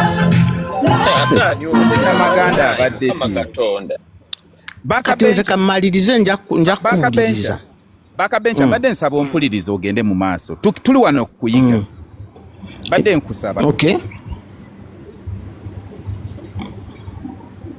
genda maaso okay kamalirize oba toliiko kamalirize ojja kujja ekiyinza okuba ekigambo gw'okinarrowinze naye nze kyemmanyi kasita obeera accomplished mu kintu kyonna it does not necessarily mean nti magnitude yenkana na buli omu yabadde mu kintu ekyo ate n'ekirala mbagambye nti omusango gwe bavunaanye Lukwago kirina accomplice yategeera nti oli agekuzza omusango n'asirika atukize mu Luganda bakitegeere bulungi kwegamba Mukkomera yalimu okitegeera nti yategeera nga bwe nategeera nti ngenda kumenya wano era abeera complice kweyo level ye yes kati nze kyenjagala abantu obuzibu obuli wano bwe buno nti ebintu bye tubibuusa amaaso naye nze nagamba dda nze si debatinga ku bintu bya politics kubanga ojja kwesanga nti bw'ogenda n'obitunuuliramu ennyo ojja kunyoonya ngeri gy'otaayiriza Museveni olemererwe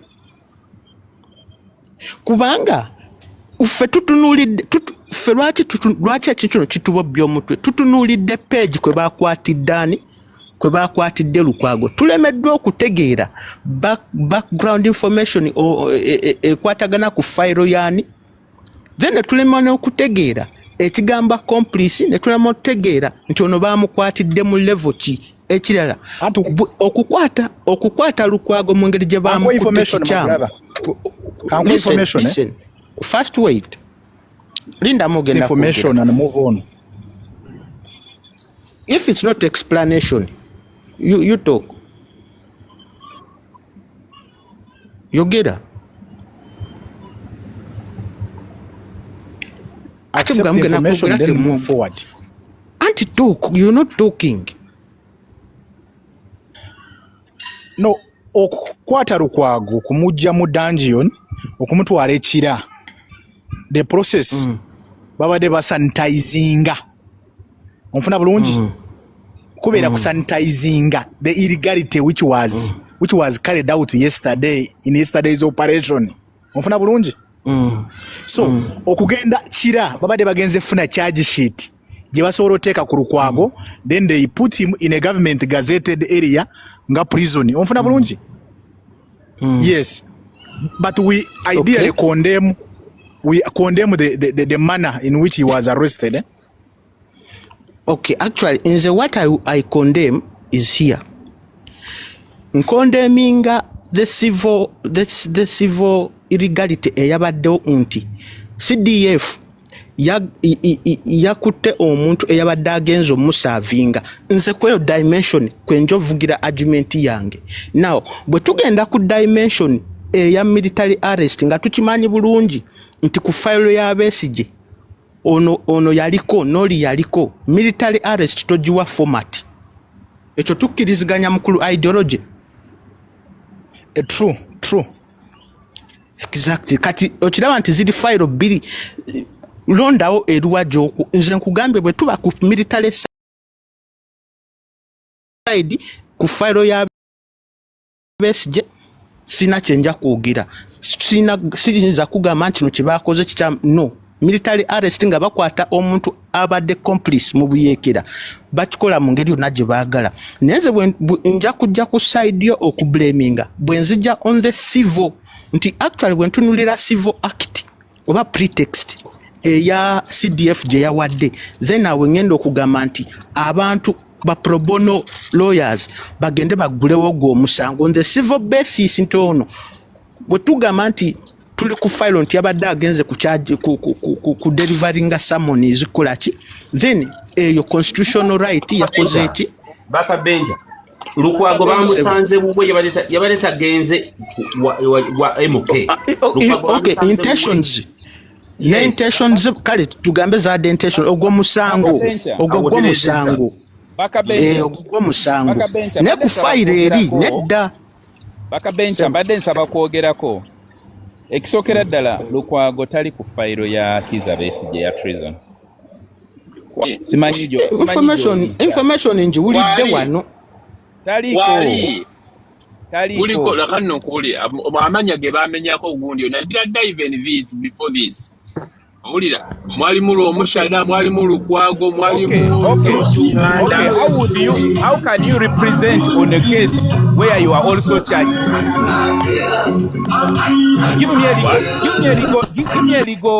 Give me a legal reason why you would represent someone in a case where you're also charged. You guys, no, he wasn't on the charge sheet by then. What which file? What which file? You guys, what was file? Let me give you this information.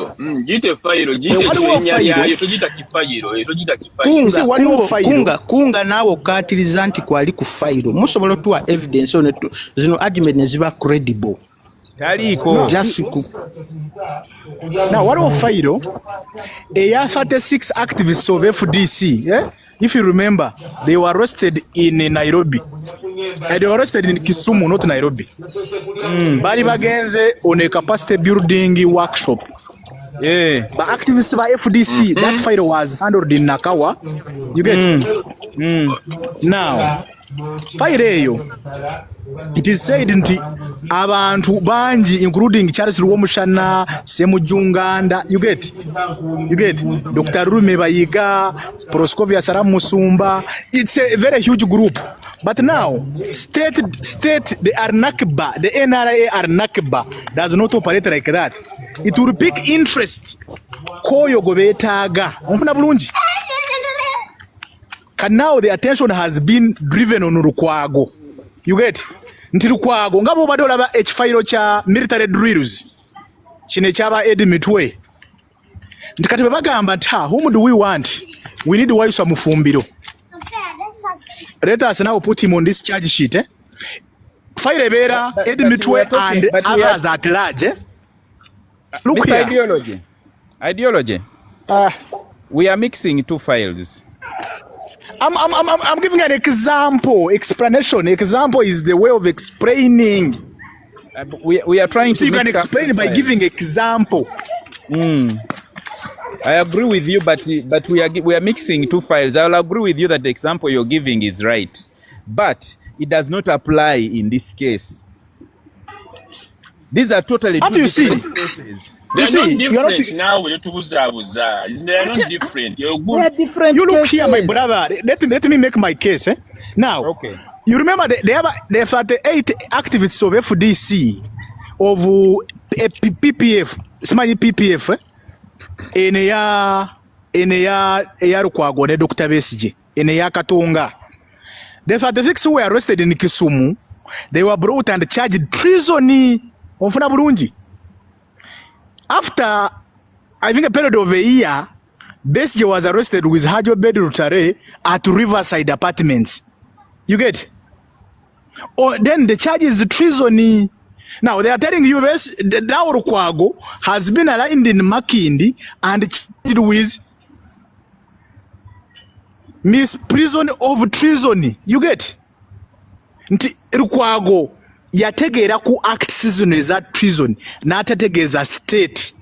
You get? He was an accomplice, but he is not an accomplice. These people have been tried because no musango ogwa 36. 36 activists aba FDC ogwali nakawa they are still on trial. The trial is still ongoing. Besigye's trial is there. Besigye, because you say state must prove beyond reasonable doubt ntomuntu musango yagukora. Besigye is still on trial, but within this trial there was an application jeba filinga Martha Wangere Karua and Lukwago. Eita CDF, that CDF had made a proclamation that he will hang Besigye on the Heroes Day. So Besigye is a client of Lukwago. Lawyers act on instructions of their clients. Now, if my client gives me an instructions that you do this, I will do. Because Lukwago is paid to be Besigye's lawyer. Miss Ideology. Miss Ideology. Yes. On that dimension, any moral human asobola okuwakanya ebyabadde era oli mutuufu. Nenze argument yange gyendese ngirested on the dimension that abantu batugambye balina intelligence and actually abamu bagambye they really saw the file nga abakulu Semujumnganda ne Lukwago kwebali chovala bankugambye nti if it is true actually let me tell you my brother listen if it is true this is not the first time to hear now if it is true if it is true then tuyinza kuwakanya misango gye batadde kwani ku Lukwago n'engeri gye bamukutte in a military way based on the on that file nti bakimye muntu alina eyekobaana mu prison.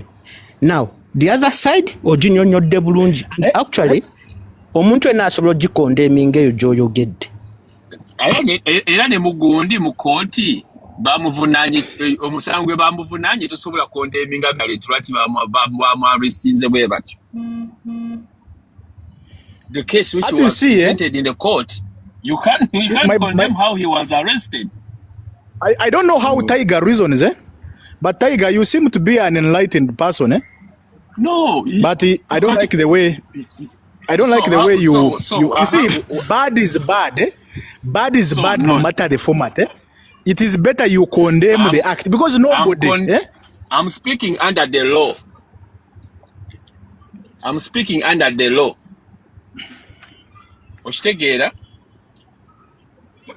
kati goyogerera mu sympathy. Okay, you're good enough. I want you to tell me immediately yamenyetteeka nga bwe obadde mu kigamba your backup bench akyabagamba ku military standard ate nga mbesinze ku kimwe kye muŋŋambye nti ku file kwali as an accomplice. Kati bodao no discussing my personality what nsitegeera nze ndizoning according what the law say. Nchobe kitali gwe ngamba nti mitali yamenye etteeka wano. If you know the file is there. Tiger, are you a lawyer? I don't have to be a lawyer to understand something. Now, do you know the mode of arrest? Do you know who is responsible to arrest anybody in Uganda? To arrest civilians? Ideology is confusing many things. Eventually no be confusing. Ekicho kyoyogerako the civilian part tukikiriza. Chetukugamba. As a civilian, there are circumstances where as a civilian oli mutuufu. Nendi kugamba the mode of arrest was wrong and we condemn it. Anti kugambye there is no. Circumstances where a military can arrest a civilian. Obedda mbagamba bajjeyo constitution bagisome bulungi baganye. Listen, wonder what circumstances. Kambuza ekibuuzo kino munyambeko. Senga omuntu tugambe omutujju nga akoleddwako intelligence bategedde wali mu Uganda military arrest eyinza okubeera applicable munziremu. Yeah, why? Kachoba gundi yagiteekako gundi. My brother. My brother. You are now going too far, and we are going to sleep here. Kino ekintu kiri obvious mu muganyo kitunulira. Kirimu two things. Kirimu files bbiri. You go and read the law, my brother. The law limutuufu. On the civilian side. As a layman. Stop talking as a layman. No. Gwano gwatunulidde mu bintu ku side emu. You are talking as a layman. Mugambe ku fayiro kwali omutujju bw'aba ate kati atowakana mu mateeka tukkiriza oli mutuufu. We are discussing Lukwago. Yes, but you're discussing Lukwago, a lawyer. Listen, you're discussing Lukwago as a lawyer in the civilian, but also discussing Lukwago as an accomplice ku file eryaliko BSJ. Why was Lukwago not taken to the court martial? And you're asking me, you know there is a court martial. Byebuzo mulina obuuza kati bali neze tuli ku kintu kifile eze Lukwago tumulabire mu bintu bibiri. Mu biti bibiri gwena ate zo neunya ideology gwe munyino ngambe file jeri kachideza Lukwago ali mu biti bibiri. You see, those who were arrested in Nairobi, they were handled in civil courts. They were taken to Nakawa magistrate court. They were not taken in court martial. You get? When Besije was taken, when Dr. Besije and Hajo Bedi were taken to the court martial, there was a Supreme Court ruling, and they were taken back to the civil courts. They are in High Court. What? Simanya nedagala bwebiti ebintu bya bipolizetize eri omulamuzi. Sindakawa tebabadde nakawanze mbalabe makindye. Kindye abadde makindye. Sindakawa. Kati nakawa gyogamba simanyi bye basabiddeyo. Kale mu kooti emakindye. Ngati omusango badde tebannagusoma ogwo gwavunaanibwa ssebo. Prison tebagabira bail mu kooti esookerwako. Bw'ebeera prison kooti yawansi tesobola kuwa bail, but osobola ogisaba bano okusaba okwemira bati banaabategeeza musango bagudde ku Lukwago. Mukama wange omusango gwonna ogwa prison kutta muntu. Atuwuliriza nze mbuuliza kumanya nange ntegeereremu mutaasoma waabwe. Lukwago balooya bataddeyo okusaba kw'okweyimirirwa. Era nekitegeereka nti osanga ku Lwokusatu olwa wiiki ejja aneeyimirirwa. Kooti wakati wa byonna baseggona kooti gye basabamu okweyimirira nkyamu. Kojja waliwo omwami awabadde akyogerako. Ye mwami ani? Kimbo. Lutu gye bayitidde mu bamwami Seggona okweyimirira Lukwago. Yeno mwami ya Kimbo kyabadde ayogerako nti omwami yatokyalingibwa ng'akwatibwa mulwadde. Ne balaga obulwadde bwe nga basaba omulamuzi amute.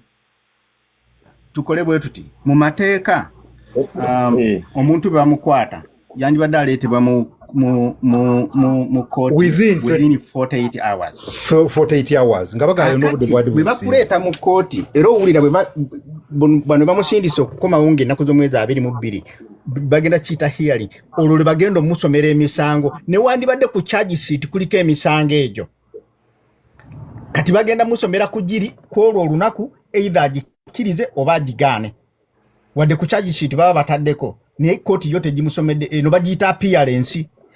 Kwa appearance but appearance in the court kubaddeko omusango gwe.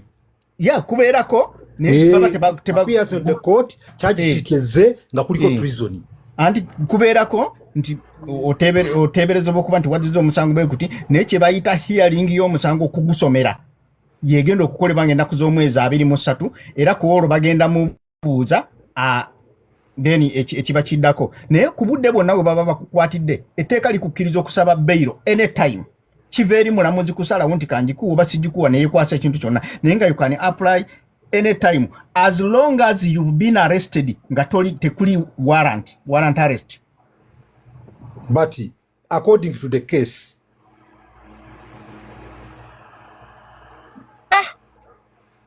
anti baba tubanda kumusomera kiba kumulamu kyo mugamba bwe abatulide ku mpapula namugamba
Kati nga mwami Kimbo bw'obadde interpreting amateeka bwana Seremba muganda wange Opiyo ani nange mumanye nti eno gye tuli mu dictatorship regime ate batufuze batya so nze njagala nnyo omuntu va ku bano baseremba abali mu kugira mbunze ebyo tobyogerako fa abali intentionally okujjako Museveni nti tumulwanyisa tutya because fe twavaayo era ne mukulembeze wange yavaayo n'akugamba nti ye muyeekera okitegeera fe tulwanyisa nsonga za Lukwago oba ogenze walala kakati anti omanyi nti nze sifubutuka bufubutu singanywa sigala nze nyina okusabika ekintu kye ngenda okwogera okitegeera kakati gwe bw'oba osuubira nti nze nja kujja wano njogera ebintu bya Lukwago nze ebintu bya Lukwago kati okubyogerako mbirinze results zaabyo kojja gwe munamago kina Lukwago atwaliddwa mu kkooti kojja yogera ku nsonga kati lwaki babadde bamutwala kakati sijja kubuuza kibuuzo lwaki babadde bamutwala mu kkooti kubanga kkooti yennyini Lukwago omusango gw'omuvunaana it's a big charge oyina mutwala mu high court toyina mutwala mu kakooti ako ng'eyabbye basooka eyo leka nkutereeze kojja obadde kikojja lekate muganda wange ayina kusooka eyo wansi ne bamukola ki ne bamusomola emisango ne bamutegeeza emisango gye bamuvunaana high court bannange mwina okumanya court system bwekola kojja omugezi okay kati ntegedde kakati nze nsazeewo ntunule kubanga ebintu bya Lukwago nkyasitikinze kwebyo ebintu kwezo egundi essatu lwaki byagamba kojja gw'omukubagamba nti kabadi kojja nina ekibuuzo kyange nga tonnagenda ssebo omutesitesi ekibuuzo kya kojja yes sebo kojja nze mbadde mbuuza okuva Lukwago we yawambibwa tubadde tuwulira ebigambo ebyogerwa babadde bangaye nti naawe obadde omu ku bo nga mugamba nti Lukwago ali mu katemba Lukwago muhoza ayagala kumuzimba nga opposition ye kakati mu budde buneeno waliwo omuganda bamuyita tabuzi ku mapeesa bamukutte kati ne tabuzi naye muhoza ayagala kumuzimba nga opposition era naye ali mu diversion kankusala ekirimi nze bwe nvaayo okugamba ekintu sinnakugamba ko mbu muhoza azimba Lukwago simanya bikoze bitya answer yange stays strong nakubuuza lwaki Lukwago bamukutte this time diro bamukutte era lwaki bamukutte Dati kati kyekibuuzo naye kyengezaako okubuuza ne tabuzi lwaki bamukutte this time diro bamukutte era lwaki bamukutte tabuzi eyo answer jedde mune edi mutwe naye akola ki omanye ekizibu kye tulina nze ndi musajja muddusi wa marathon bwe tuba tudduka marathon waliwo abafubutuka waliwo n'abakola ki waliwo n'abadduka empola kakati abantu abasinga twagala okwefuula nti tumanyi ki ekigenda mu maaso ate abantu abasinga mpuliddeyo ani abadde ayogera wano n'agamba mbu n'atayagala tutwala mu simanya mu DP simanya mu UPC simanya mu kakati nno ssebo njagala okutegeeza nti nze okuva e Uganda section gye nalimu nga ndi muvubuka nva mu senior 4 ekawempe yali yabatabuliki naye other than that ebyobufuzi mbitandikidde ku social media era siberangako mu political party era kyovola wanjisebo ogambye otakojja nze ebyobufuzi mbitandikidde ku social media siberangako mu political party kakati kojja mwami Salamanda kakati abantu abasinga ate kojja leka kwenda fuya kutuuka kweyo level kyogamba nsobola okusiramuka olwaleero nengenda nensaazisa kale kati olire kakati olaba abantu abasinga nakuwulidde bulungi nnyo kojja mu butuufu Lukwago emyaka gy'amaze ku opposition bw'oba okyamubuusabuusa kojja gw'oyina ekizibu opposition kyeki soko nyinyonyola opposition nga Museveni yaliwo soko nyinyonyola opposition kubanga mugenda ne mulowooza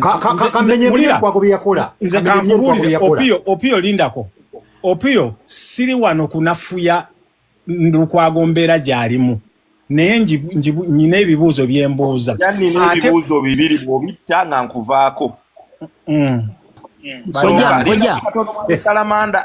Kojja ali obaddeko kumpi ne Erias Lukwago oba omwogerako bwogezi just ng'osinziira ku mboozi za social media kojja tamumanyi namumanya ekisooka ekifaananyi ky'okuwamba Lukwago omanyi oseremala nga dalooza nti ndi mu ebyo ekifaananyi ky'okulamba Lukwago kiraga ekifaananyi kya Uganda ekirungi ebweru w'eggwanga mu international community ekyo kimubindako otanbuuza kojja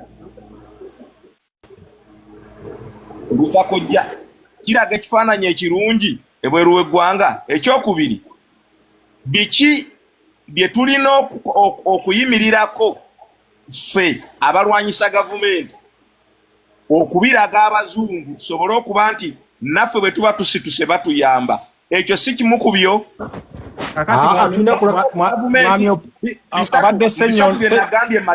Bisatu gamalirize kigatako ku gavumenti oba kigisuula bw'obitta ebyo nga nze Senyondo sebo bajjajjange oli wafumbe si bwe kiri taata wendiwa accepting oba kakati kyenjagala okusaba kiri ekintu kimu bw'oba oli awo ng'osuubira nti abazungu bagenda kujja bakuyambe okujjako Museveni please bw'oba oli awo nze ebbanga lyemmaze mbazungu kojja sigamye nti bagenda kujja batulira kakati anti ebibuuzo byo bw'oba obisementinga ng'ogamba lindako mbuuzizza nkuddamu mbitegedde bulungi omanye ekizibu kyammwe temumanyi kuwulira omubuuza ate ne mwagala mwewe ansa mbu ebibuuzo byaffe biraga ekibuuzo muhoozi kyalaga ng'aleeta ebifaananyi ebyo tekiraga gundi ntuufu tekiraga picture nnungi ebweru wa Uganda naye njagala okugamba nti ne Kyagulanyi kennyini jjukira ng'ali oba yali Washington yabagamba mu abazungu please wake up muyinza muti okubeera all along nga musupportinga all of this nonsense going on kakati gwe bw'otandika okusementinga ebibuuzo byo ng'ogamba mbu kiraga bulungi international community oluzo tugyetaaga naye kankubuulire twetaaga bannayuganda bamanye. Very interesting, and I think we should all adapt it. We cannot find political solutions. Okay, that means finding constitutional solutions in a dictatorial situation. The problem that we have in Uganda is that people are confused. People don't know whether they are living under a dictatorship or if they are living under a democracy. You find people nga bagamba nti Uganda is under democratic rule. You will find other people nga bagamba Uganda is under dictatorship. Now, depending on where you fall, kijja kulaga solutions zojja okwadoptinga in this situation. Erimu Erias Lukwago, erimu Muwanga Kivumbi n'abalala. Let us take emotions out of this.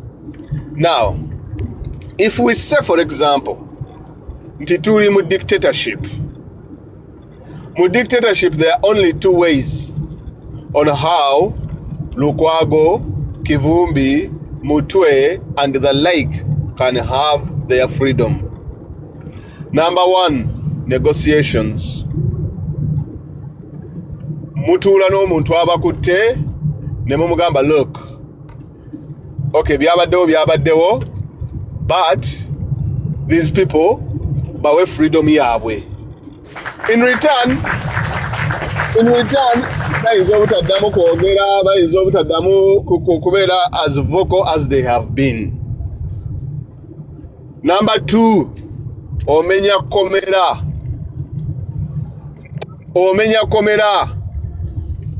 Violence yeyinza okubazza. Right now, you cannot do that because fenna tukimanyi lwaki. That is if you have gone the revolutionary way. So, option yali ku table in a revolutionary manner is negotiate.